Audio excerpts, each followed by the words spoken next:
Who do you follow that when they post something, a blog, a podcast episode, a video, you drop everything to consume their content? Like when Beyonce or Taylor Swift drops a new album, or like back in the day when a new Jackie Chan movie came out. Jackie Chan. For me, though, it's got to be the Miracle Whip YouTube channel.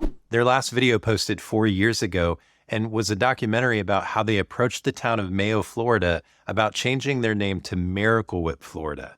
It started out as a simple marketing stunt, but evolved into something much more special. When are you going to start making videos again, Miracle Whip? I'm ready. In all seriousness, I can easily think of a handful of creators that make me stop what I'm working on when they share new content. I bet you can too. What if you could become that person? When people talk to you about building an audience, they usually point to some number of subscribers or followers. YouTube sends out their coveted play button awards based on how many subscribers a channel has. Many companies award sponsorship dollars to podcasts based on their number of downloads. James Clear, author of Atomic Habits and thought leader in the creator space, shares on his website that his newsletter is sent to over 2 million people. If you really think about it, though, what matters to you probably isn't how many people you have in your audience, but that when you make and share something, people care about it. When people care about something, they're more likely to drop what they're doing and listen, watch, read, comment, share, or buy. These aren't just followers, they're fans. Would you rather have 50,000 email subscribers who ignore most of your emails, or 500 highly engaged subscribers who drop everything when they see an email from you in their inbox and reply with questions and buy your products? Check out this clip from Becky Mollenkamp. One of the mistakes I made in the beginning, falling into all of those shoulds, was getting really caught up on how many subscribers I had. And I just wanted more because more sounded better, right? More is more. But what I found when I started to actually think about the metrics that matter, I started to look at my open rate. I started to look at my click rate, my click-through rate, conversion rates. The larger that list got, all of those other numbers that mattered went down. Subscriber number went up. That felt really cool. But in fact, I just ended up paying more for my email provider because I was getting more subscribers.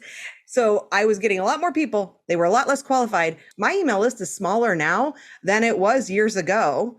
And I'm okay with that because my open rates are consistently near 50%. And that's really high. So people are opening my emails. That's way more important to me than having some big list. I want the people who are actually going to open my emails, go and look at my offers, and then ultimately buy. So rather than building your goals around some number of followers you want in your audience, let's focus instead on growing an audience of fans. And we know that they're fans because they take action.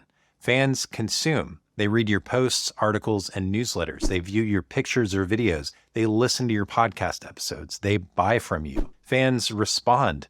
They give a like, a heart, or a thumbs up. They share their appreciation in a comment or a reply. Fans inquire. They ask questions and offer feedback. Fans share. They retweet, share, or link to your content on their own channels or with their friends. They offer their thoughts and opinions or elaborate on your work. Fans partner with you. They support you and actively and consistently promote your work to others. What you believe about what an audience is influences what you'll do to build that audience. If the main goal is just to increase the number of followers, you'd focus on things that produce that result, like SEO, clickbait, enticing offers, etc. These tactics may be able to earn people's attention in the short term, but they won't build an audience of fans. So what does it look like, practically speaking, to do things that lead to fans instead of just followers? Listen to what Podia creator Emily Mills, who teaches sketchnoting and runs an online community, has to say about how she attracts her biggest fans. One unscalable thing I do currently is a once a month hangout, and it's basically just a free hour where you can come and hang out with me on Zoom. I usually have some kind of a loose program, like I'm going to teach you about this, or we're going to do a TED Talk and sketchnote it together, or we're going to do a sketchnote Christmas card. But I always say when we're working together, if you have an unrelated question, you can ask it. It is free game. So if someone really, really wanted to learn from me and they had no money, they could just show up to that and ask whatever they wanted. It's obviously not scalable to do hangouts for free all the time, but I can do it once a month at least. And for right now, it's working. I have people that show up that I think are my biggest fans, like the lady who's bought everything I've ever sold. Past coworkers that I used to do sketching with come just because they miss me and want to hang out. It's just a place for people to meet me, kind of get to know my vibe, and put a face to the name. I hate admitting this, but I think people like me, like they like my personality and they like the way I present things and they like that I'm authentic and real. You got to give the people what they want. And if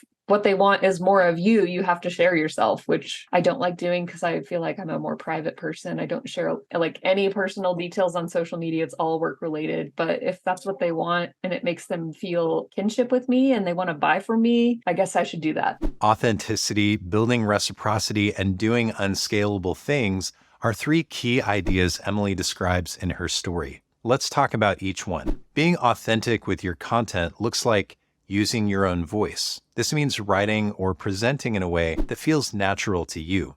Whether you like to crack jokes or you're very straightforward, let that come through in your content. Being real and honest. This means sharing your own experiences and opinions. It can look like telling both the stories of your successes and your failures and the lessons you learned. Showing your personality.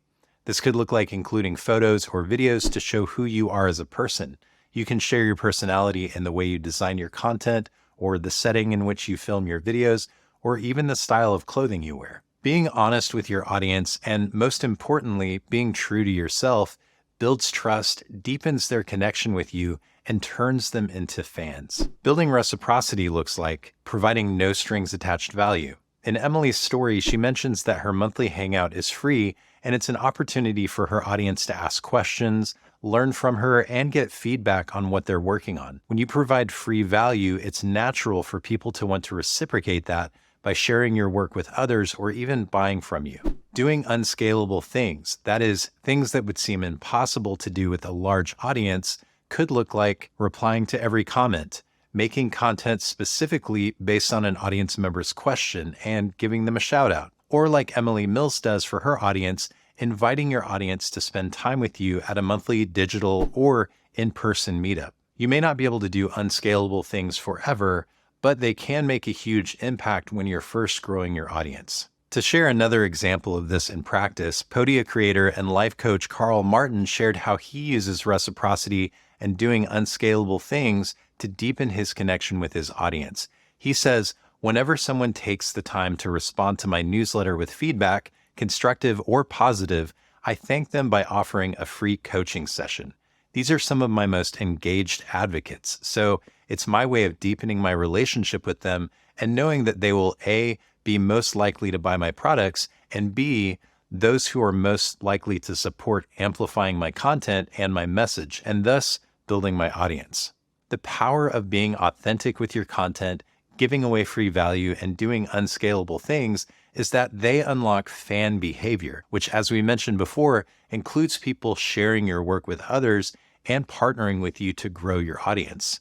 So maybe cultivating fans is the way to get that YouTube play button. Regardless of whether or not this approach earns you millions of subscribers, it's definitely the best way to grow the kind of fans who will drop everything to check out the latest thing you've made. Now that we've discussed where you can find an audience and reframed what an audience actually is, we're going to answer the question, how many places should you try to build an audience at once? Hey there, if you're watching this course on YouTube, I wanted to let you know that you can get the full experience of this course for free at podia.com/get-noticed. You get access to all the worksheets, guides, and additional resources, and you get to have conversations with other creators who are also taking this course. Again, just sign up at podia.com/get-noticed.